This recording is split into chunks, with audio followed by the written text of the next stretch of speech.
வீட்டுக்கு புதுசா பெயிண்ட் எல்லாம் அடிச்சிருக்காங்க.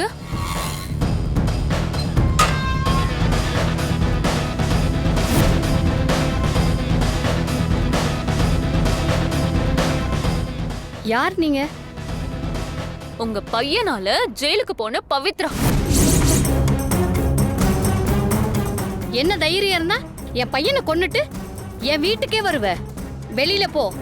என்னம்மா குடும்பமா சேர்ந்து டிராமா பண்றீங்களா? நாங்க எதுக்கு டிராமா பண்ணணும்? உங்க பையன் சாகவே இல்லைன்னு எங்களுக்கு நல்லாவே தெரியும். அவன் செத்துட்டதா சொல்லி என்ன ஜெயிலுக்கு அனுப்பணும்னு பாக்குறீங்க? யார் சொல்லி இதெல்லாம் செய்றீங்க? முதல்ல என் வீட்டை விட்டு வெளியில போ.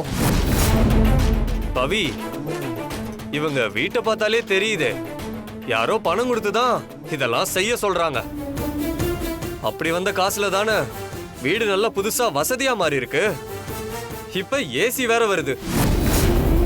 இங்க பாருங்க மேடம், யார் உங்களை செய்ய சொன்னாங்கன்னு உண்மையை சொல்றதுதான் நீங்க இதுல இருந்து தப்பிக்கிறதுக்கு ஒரே வழி. நாங்களா கண்டுபிடிச்சோம். அப்புறம் அப்பா அம்மா புள்ளன்னு அத்தனை பேரும் ஜெயில தான் இருக்கணும். சொல்லுங்க. இங்க பாருங்கம்மா, உங்க நல்லதுக்காக தான் சொல்றோம். பணம் கிடைக்குதுன்னு நீங்க ஒரு தப்பான விஷயத்த பண்ணிட்டு இருக்கீங்க. கண்டிப்பா போலீஸ் இதை கண்டுபிடிச்சிரும். அதுக்கு முன்னாடி நீங்களே நடந்ததை சொல்றதுதான் உங்களை காப்பாத்தும். சொல்லுங்க, ஜேபி உயிரோட தானே இருக்கான்?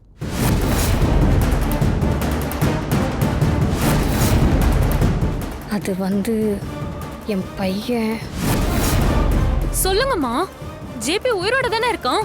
என் பையன். ஏய், நீங்க ரெண்டு பேரும் இங்க என்ன பண்ணிட்டு இருக்கீங்க?